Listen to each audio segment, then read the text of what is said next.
अस्सलामुअलैकुम रहमतुल्लाहि वबरकातुहू। शुभोदय प्रिय छात्र। आज का अपना पाठ था खान पान की बदलती तस्वीर। पाठ समझ में आ रहा ना बेटे, कैसा कैसा अपन नए पकवान के तरफ मुड़ जा रहे हैं, उसके ऊपर खाने के लिए दिलचस्पी दिखा रहे हैं, वही यहाँ पे पाठ है। देखो बेटे, तो यहाँ पे कैसा सीख गए, उधर उत्तर भारत के दक्षिण भारत में आ गए, दक्षिण भारत के उत्तर भारत में आ गए बोले तो यहाँ पे बता रहेंगे आज़ादी के बाद उद्योग धंधे नौकरियाँ तबादलों का जो एक नया विस्तार हुआ है, उसके कारण भी पकवान की चीज़ें किसी एक प्रदेश की दूसरे प्रदेश में पहुँची है। आज़ादी बेटे, आज़ादी इंडिपेंडेंस अपने को 1947 में जब मिले, बाद में जो भी बिजनेस कर रहे हैं बिजनेसमैन, इधर उत्तर भारत से दक्षिण भारत आ सकता है, दक्षिण भारत से उत्तर भारत में शिफ्ट जाके भी अपना बिजनेस कर सकता है। नौकरियां वाले तो अगर सेंट्रल में गवर्नमेंट के डिपार्टमेंट के है तो अगर किधर भी कौन सी भी जगह पे डाले तो वो जाके नौकरी तबादला ट्रांसफ़र है तो जाके करना पड़ता है। इसलिए क्या हुआ, पूरा विस्तार यानी फैल गया है, पूरे देश में पकवान भी फैल गए हैं, लोग भी फैल गए हैं। इधर के लोग उधर जाके बस गए हैं, नॉर्थ में, नॉर्थ के साउथ में, ईस्ट के वेस्ट में, वेस्ट के ईस्ट में, कहाँ पे भी उनको अच्छा दिखा हो जाके बस गए हैं। इस कारण से खान पान की चीज़ें भी किसी एक प्रदेश के दूसरे प्रदेश तक पहुंच गई है। इसलिए क्या है, अब यहाँ पे अपने बाजू में आए बेटे बिहार के लोग या बंगाल के लोग, उन लोगों को 1 से 2 बार जलेबी बनाना बता दिए तो हम लोग भी घर में क्या करते हैं, जलेबी बनाना सीख जाते हैं ना बेटे। वैसा ही उधर के लोग इधर, इधर के लोग आ गए, वहाँ पे उन लोगों खाए से पकवान अपने को अच्छा दिखा तो वो हम लोग घर में बना के खा लिए, इसलिए पकवान सीख जाते हैं। बड़े शहरों के मध्य वर्गीय स्कूलों में जब दोपहर की टिफ़िन के वक्त बच्चों के टिफ़िन डिब्बे खुलते हैं तो उसके विभिन्न प्रदेशों के व्यंजनों का एक खुशबू उड़ता है। यहाँ पे बताते हैं बड़े शहरों में, जैसे अपना भी बड़ा शहर है ना हैदराबाद में, हैदराबाद में मध्य वर्गीय स्कूल यानी अपना भी एक स्कूल है। अपने स्कूल में देखो सब एक ही टिफ़िन बनाते बेटे सब लोग। जब दोपहर में टिफ़िन खुलता है तो सबका एक ही टिफ़िन नहीं रहता, वहाँ पे अलग अलग पकवाने रहते हैं उसमें। जैसा देखो एक के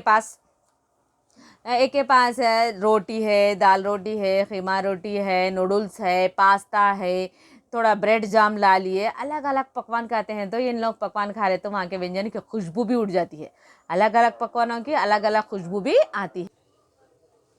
तो बच्चों की टिफ़िनों में खुशबू तो आती है, तो हम स्कूल के बच्चे क्या करते हैं बेटे, शेयर करके खाते हैं ना आप लोग टिफ़िनों को। तो उसकी वजह से क्या हो रहा है, उसका स्वाद बच्चों को मालूम हो रहा है, वो बच्चे भी जाके अपने घर में बोलते हैं तो उनकी माँ भी वो पकवान पकाने की कोशिश करते हैं। ठीक है, हम खान पान से हम खान पान से भी एक दूसरे को जानते हैं। इस सृष्टि से इस दृष्टि से देखें तो खान की नई संस्कृति में हमें राष्ट्रीय एकता के लिए नए बीज भी मिलती है। राष्ट्रीय एकता बेटे, राष्ट्रीय एकता बोलते अपना देश, देश में सब लोग मिलजुल के रहना बेटे, एकता बोलते मिलजुल के रहना है। तो ये बताते हैं कि इस तरीके से क्या होता है कि पकवान जैसा सब लोग मिल बांट के खा रहे हैं, उनके पकवान ये इधर वाले अपना लिए, इधर के पकवान उधर नॉर्थ वाले अपना लिए। इस तरीके से क्या होता है, खान पान इस नज़रिए से देखे तो खान पान जैसा बदल के खा ले रहे सब लोग मिलजुल के, वैसा ही पूरे लोग भी, देश के लोग एक दूसरे से मिलजुल के रहते हैं, बल्कि यहाँ पे लेखक जी कह रहे हैं। बीज भली भ्रांति तभी अंकुरित होगा जब हम खान पान से जुड़ी हुई दूसरी चीज़ों को की ओर भी ध्यान दें। तो बेटे अंकुरित होना, अब एक बीज आप लोग बो रहे हैं ज़मीन में, वो अंकुरित होना, पौधा बनता है तो कब बनता है बेटे, तो उसको सही तरीके से देखभाल करना है। उसी तरीके से हम लोग भी क्या करना है, उनकी चीज़ों को अपनाना है, अपनी चीज़ों को देना है। उनकी चीज़ें लेके वो अच्छा नहीं था हमारा अच्छा है बल्कि कभी भी ऐसा नहीं कहना है। तो दो इस पे ध्यान दिए तो ही हम लोग मिलजुल के रहते हैं। उन लोग बोलते हैं आपका कल्चर अच्छा नहीं है, हमारा कल्चर अच्छा है, हमारे रीति रिवाज अच्छे हैं बोल के हम कभी भी नहीं बोलना चाहिए।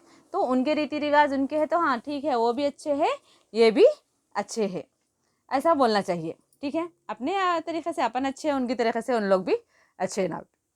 ठीक है, हम उस भोली भोली बानी भाषा भूषा आदि को भी किसी न किसी रूप से